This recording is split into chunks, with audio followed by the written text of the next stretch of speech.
Hello, everyone, and welcome to In Your Wheelhouse, sponsored by Wheelhouse IT. This is going to be a new podcast series hosted by myself, Todd Rosales. I am an account executive with Wheelhouse IT. I've been in the enterprise IT space for over 10 years. One of the things I've found in my career in IT is the best conversations I've always had are out when I was networking, right? I've watched a lot of trainings. I've been to a ton of events. I've been to a ton of conferences, but it's always meeting the people that are on the front lines that are doing things themselves where I've got the most beneficial information and the best conversations.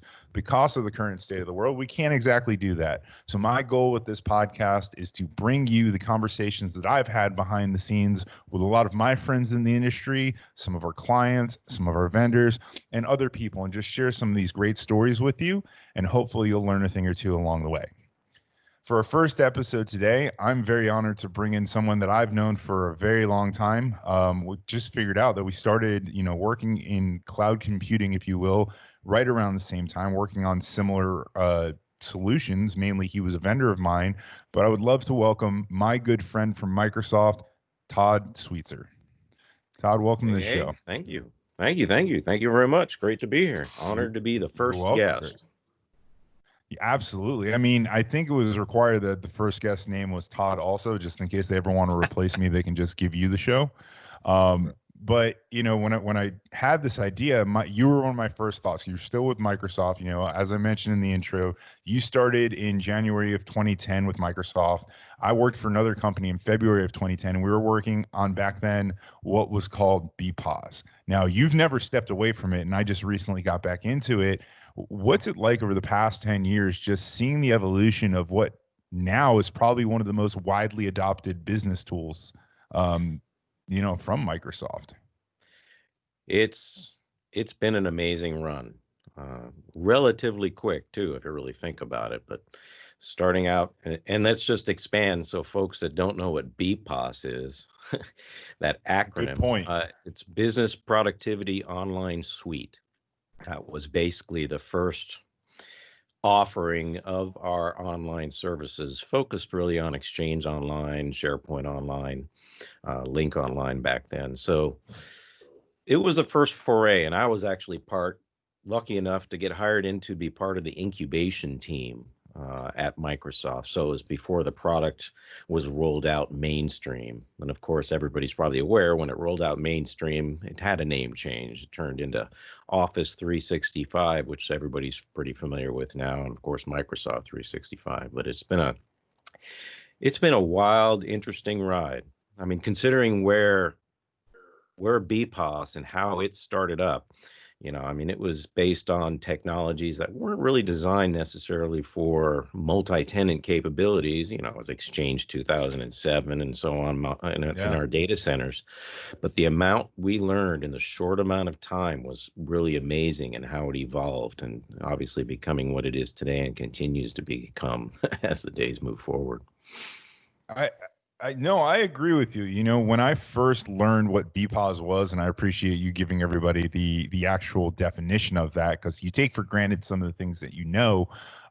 It's crazy because someone sat me in a room and said, "Oh, by the way, for $5 per user per month, you can get your email hosted in the cloud, and these are all the benefits you're going to get. And you don't have to worry about backup and DR and everything else." And I know this is sounding like a sales pitch, but at the time I had zero IT experience whatsoever. I was just learning everything else. I was a salesperson, and I remember thinking to myself, well, this is no brainer. Why wouldn't anybody do this? And I bought into it so hard. I remember back in those BPOS days, we were selling the standard BPOS suite of products for $20 per user per month, which today gets you almost everything short of the desktop. I mean, we're talking the E3 SKU at that price, right? So it's Right. incredible to see how far we've come. What was it like more so internally to Microsoft? By the way, I had no clue when I was selling BPOS that it wasn't really like a legit, fully fledged product. Thank you for letting me know that. I think I sold it for 2 or 3 years before it became Office 365. So I'm a little bit more proud of myself and the team that I was on for that. But did a lot of the innovations in what we now know as Office 365 and I think modern workplace, did that come from a lot of needs internally with Microsoft? You know, I'm sure there was a combination of internally, but it was really driven a lot by the customers. We had some very large customers that, uh, quite honestly, just like many out there, were getting tired of having to maintain their infrastructures on premises of Exchange and SharePoint and all those tools. And they basically came to Microsoft and said, "Why don't you guys host them? Seems like it would make sense." And basically that's really what triggered ultimately some very large accounts that came to us and wanted to get that started. So that was the impetus that drove it from the very early days, the customer demand. Yeah. Because I hate to sound corny, but trying to be customer focused, it really makes sense. If a customer wants us to do it, we have the resources to do it. It made sense to actually kind of move forward with it. And of course, Azure was a baby back then too. It was really focused on development, but it was still there was an infrastructure behind that. So we had that hosting infrastructure knowledge as well. And I think it just made sense at the time that it was time. And I mean, even 10 years ago in those days, probably the biggest challenge that we received from partners trying to engage them and get them to sell these services was the fear of losing their own income based on a lot of the stuff that they used to do, a lot of the hosting type partners and things like Yeah. that, which I can see. I mean, it was a valid fear.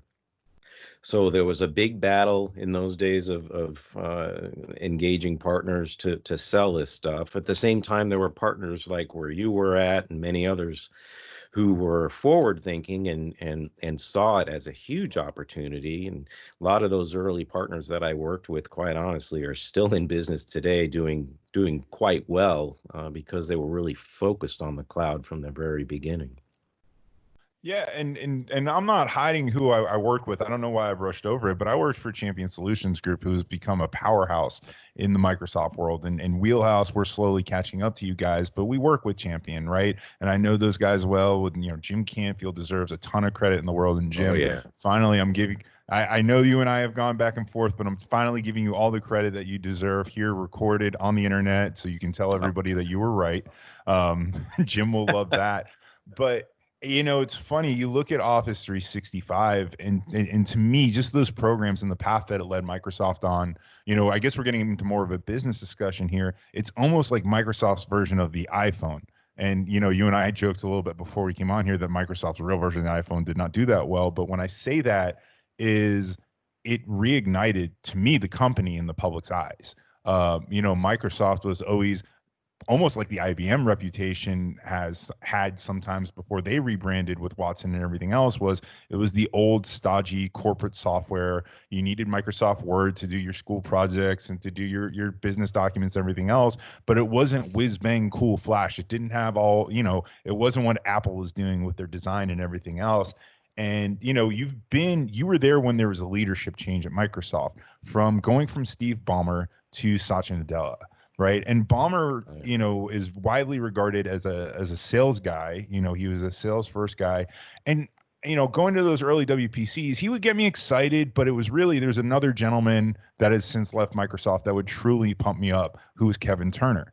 And he would really get on stage and ignite you and light a fire under you and get you excited to start that new year off selling, until came along your current CEO, Satya Nadella. That dude, I mean, I remember the first WPC that he did. I don't remember where it was because it was one of the first ones I didn't go to, but I brought my entire sales team into a conference room and said, we have to watch this guy's keynote. And I remember him walking on stage going, we're going to be a mobile first, cloud first company. And I made a joke because for the longest time when I would take meetings with you guys, I was an iPhone user and they would give me crap all the time for having Apple products. And I remember Nadella saying, it doesn't matter what the platform is, we will run Microsoft applications on there. And I thought it was the coolest thing in the world. What was that like for you guys internally? Like all of a sudden, you said you were in the incubator almost for this, and then you have a change in leadership, and now all the attention is being put on Office 365. And now Microsoft stock is up. There's excitement around it. You guys are one of the biggest tech companies in the world again. I know I rambled for a little bit there, but that's to me, an incredible experience to go through internally. It It really has been. It gives me a lot of pride, and it gives, I think, a huge amount, if not all the employees, a lot of pride on where the company has gone, even within the last 10 years that I've been here. Because you're right, the first 3, 4 years I was here, the stock was stagnant. There was not a It huge was, amount of it's real like $60 long for like a few years and never changed. 40, I think, actually, when I started. So Maybe. it's and what Satya really brought to the table was it, and probably what everybody learned based on what he's done is a huge amount of it has to do with the culture. A huge amount of it has to do with how everybody works together, because the way it was back in those days, and this is I'm not saying anything that hasn't been said before. This company was Hmm. very siloed, right? The different organizations worked in silos. And until Satya came in and started, opening the doors, encouraging collaboration, for lack of a better word, which of course Yeah. teams we're using today has become the tool set, primary tool set for that here at Microsoft now. So I mean, all that movement, all that drive coming from the top, which is important in any organization. That type of direction, if it's coming from the top, it's going to trickle down, and it didn't happen overnight. Don't get me wrong; Hmm. it took some time, and you still run into occasional roadblocks here and there, but nothing like there used to be. It's so much easier for people in our roles to uh, communicate, ask questions of other organizations, and a lot of it has to do with the tools too, between Yammer and Teams and other Yeah. tools. If you look back in the days of when I started, it was all distribution lists, and you send out an email and you hope for a response. And Yeah. sometimes we got them and sometimes we didn't. Whereas with these other tools, everybody's seeing all the communications between each other. It's kept, it's searchable and everything. So it's easier to find those things before you ask. So at the end of the day, that's what it's really about with Satya and what he brought to the table, the culture. And like you said, the movement towards just cloud services. And instead of, obviously, with what happened with Windows Phone, you know, rest in peace. It's still, there's so many people out there that love that device. My family loved the device. We all love the device and the operating system, but at the end of the day, it came down to applications and getting people to build applications, and the power that the other operating systems have on the phones. There was just too many of them out there to overcome. And we rightfully, probably at Satya's level and high up in the executive team, they really finally took that to heart and said, well, if we can't beat them, join them. Let's make our applications the top applications on all these devices for productivity, for these workloads that all these organizations use. And I think we've really done that well at this point. I mean, the applications. I mean, yeah, I'm on an iPhone day in day out myself now, and but many of the applications I'm using are all business focused applications. When I'm doing work related things, I'm on Teams on my phone. I'm on Outlook on my Yeah. phone, OneDrive on my phone, OneNote. I mean, personally, we're going through a big remodel right now of some of our bathrooms, and my wife and I are using OneNote exclusively for tracking all kinds of information in regards to it. So personal side too, right? So it's definitely come a long ways in a short period of time. And you talked You about know, IBM for briefly there. I don't know if I yeah. think I may have told you this in the past, but before Microsoft, yeah, I've been at Microsoft a little over 10 years, but before that, I spent 15 years at a company. It's called Attachmate. Many people may think it's a Hmm. dating service, but it was not a dating service. This was a company that made mainframe terminal emulation back when I started at coax cards. So it was getting mainframe green screens on PCs. So I spent 15 years working in that type of environment, Fortune 500 companies, government agencies, all that. And it's funny, I look back on all this time, and it's so much of it is a vicious cycle. because you think about timeshare option on mainframes. I mean, that was Yeah. really a precursor to the internet, much more proprietary, hence it didn't go to the internet.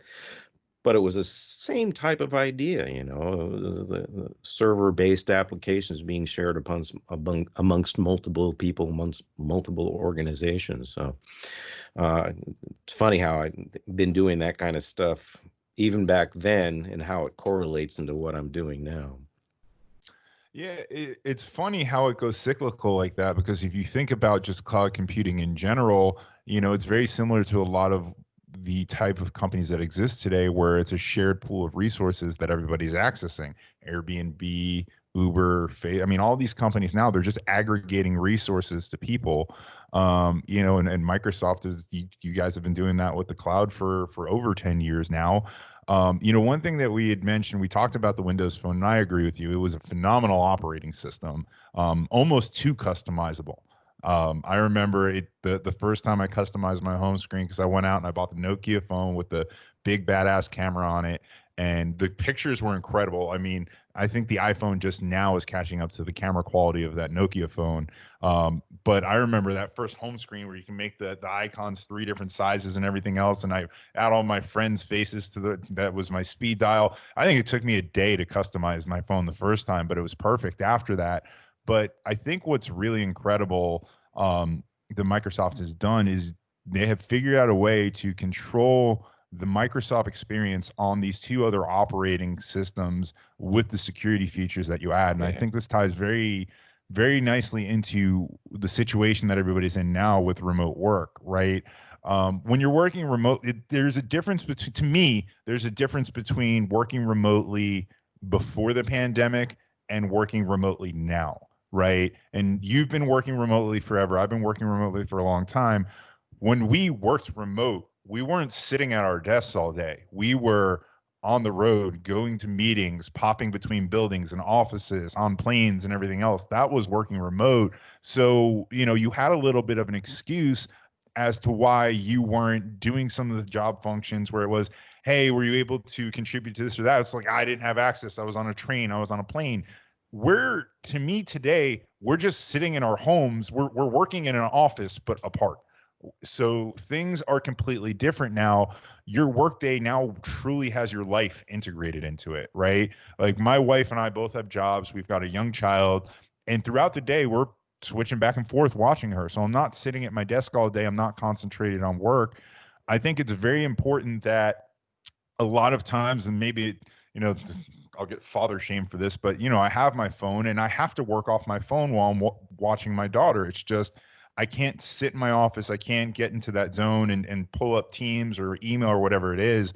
And it's incredible to me that Microsoft, this truly is incredible. I'm not just pitching people on this because I think it's really cool how you're able to put limitations on what people can do with corporate data within an ecosystem of applications that are not technically tied to the OS. And you're doing it across both iOS and Android. And that's the nerd in me coming out because as a business owner, the more that you open up your information to the world, the scarier that it is, especially if you have intellectual property or anything else like that. But the fact that, and maybe you can expand on this a little bit, that I can make it so if I send you an email within Outlook, that if you want to copy and paste it, that I can allow you to copy and paste it to Word or Excel or to OneNote or to Teams, but you're not putting it into the note section on your phone, or you're not sending it to Gmail and taking my secrets and passing it around to your friends. So realistically, with the death of the Windows Phone, gave the life to the security functionality in EMS where you don't have to control the platform, but you can still control the experience. No, you're spot on there because obviously at Microsoft, we Yeah. do the same exact thing, and I'm on my same device. I've got an iPhone. I've had Androids in the past as well. Since working here, I've gone back and forth testing and trying things out. But that security aspect, it's really about application level security within this platform that allows you to lock it down at the application and data level, like you said, versus the actual entire device. We can do the entire device if a company is willing to do that, but in the advent of work from home and the advent of people using their own devices, people generally push back a little bit if you want let the Yeah. company doesn't want to necessarily have full control over that device. With this, like you said, you can set up obviously a pin, an identification pin when you log into and open up a document that's corporate to verify, to help that another step to verify who you are and that you have rights to it. Like you said, it can't be saved. Uh, Even you can control where it gets saved versus the local device. You can block that, so it only can get saved to your OneDrive for business. So again, it's basically, I used that term siloed earlier in terms of the organization, but it's the same thing. It's siloing the data on the devices, making it so if the device would be lost or stolen or the Yeah. person leaves the company, it just takes a few clicks to remove all of that company data from the device without wiping out all my own pictures and all my personal stuff, my personal email. People don't want that. So the combination of the technology that Apple and the Android platform has built in to allow the management at that level, and then of course we taking advantage of that and probably pushing the limits of it, and forcing the hand on some of the other vendors to do same types of things. And at the end of the day, it's all about giving more comfort to the customers and to the employees of these companies to use these devices in a confident manner, both at the company level. The executives feel more comfortable with having their employees Yeah. access for data, and now people can just use their own devices in need be in those cases. And like you said, right now more than ever, work from home. And I mean, while this definitely triggered this whole work from home thing, we've seen many companies, like I think Twitter and some other companies, actually announced that they're going to allow their employees to work from Yeah. home for the future. And we can see that changing quite a bit, and the more companies allowing it now, after this almost was like a real-time experiment to prove out the viability of working from home for many. Yeah, I think it's an interesting experiment, and I can tell you personally, there's a small part of me I never thought would miss being in the office. But maybe it's because of the hecticness of my home. I'd be interested to see in the future if co-working spaces, and not the form that they're in now, become the norm, where it's shared conference areas, right? And you have these co-working conference centers where people are working from their home, they're working wherever they're comfortable. It's not a big massive office anymore, and then when they need to meet with people, they have a formal place to do it. But I think that's another conversation for another time that I can probably pontificate Oh yeah. about for a very long time, Yeah, I can tell you unless the you same guys are thing. seeing this. Well, we're already doing it, really. I mean, they were already kind of changing our offices into more of an open space, although I think it went a little too far and they pulled it back some. But personally, I have a hoteling cube that's shared with a few of my colleagues. I don't have an actual office anymore. Now you look back to when I was doing stuff like BPOS and incubation, my entire team, the TSPs, technology solution professionals, that was my title then versus partner Yeah. technology strategist now. And all of the PAMs, the PDMs as they're known now, the sales side, We're we getting all worked. We getting were, into Microsoft alphabet soup here. yeah, but we were an entire group, all tele, because it was BPOS, it was incubation. So we worked together and we stood and chatted in the hallways about strategy and all kinds of stuff all the time. And that was hugely valuable. But and there's definitely a place for that in certain organizations. But I think basically what this has done is shown that there are ways of getting some of that engagement using tools like Teams and remote type of tools. Uh, but there's still a place for in-person stuff, and it's going to come back once we get past this whole thing. Even our big conferences, think about that. I mean, this is going to That's be a going to be weird year crazy. not having Inspire in person. It's it's, and we have all kinds of breakouts and all that stuff which are valuable, but one of the more valuable things to me at Inspire was being able to meet. And that's, by the way, everybody who doesn't know, Inspire is the name of, you referred to them earlier as WPC, the Worldwide Partner Conference, now called Inspire the past couple years. Biggest value of that for me was meeting with folks like you and all my partners face to face, and not Yeah. necessarily in official meetings, but the after hours, going to, some of the product group events or partner events and things, because that's a huge amount of it is relationship. And, probably coming down to the close here, we've been going for a while, but think Yeah. about this. You and I mean, yeah, we've known each other. We worked together right at the beginning of BPOS, when we're still engaged here. And at the end of the day, it's all about a huge amount of it has to do with relationships. Yeah. I think what people should take note of this conversation, besides some of the details that we shared, is a lot of you Apple nerds out there, and I'm one of them, right? You love your experience between your Mac, your iPad, your iPhone. What's crazy to me is that Microsoft has given me that ability to have that same shared experience across all my devices, and they don't have to be the same brand. They don't have to be part of the same ecosystem. I just have to enter them into my Microsoft ecosystem, right? So you get the ability, if you think there's a really cool Galaxy out there and you want that, but you really love your Mac computer, or if you're like me, I like my iOS devices. I like my iPhone, I like my iPad, but I'm a PC guy through and through. You can still have that connected ecosystem and not be tied to any one thing.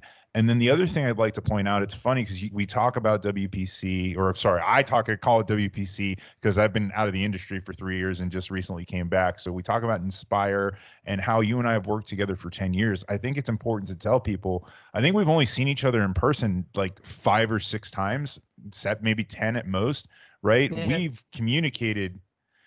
I mean, I know you came into the office, every time that you were in Florida, but you're in Washington, I'm in Florida, and we've never lived any Yep. closer to each other. And we've No. known each other for 10 years. We've been able to keep in touch. We've been able to work very closely in the initial 7 years that I was with my previous company. And now again, it's these technologies that you and I provide to the world. And when I say you and I, let's take credit for everything Microsoft does. We provide these to our clients, and we've leveraged the same thing in order to have this business relationship and come up with these brainstorming meetings and everything else. So with that being said, you're right, we are getting towards the end, and I never realized how quickly a half hour could go. But is there any kind of insight or anything you'd like to share with the audience before we sign off? You know, I, the technology is the technology, right? Really just learn it, understand it. But at the end of the day, it's about understanding the pains of the customers. And that when I talk to partners like yourselves, a lot of the education is basically understanding the pains of the customers and where a solution can come into play.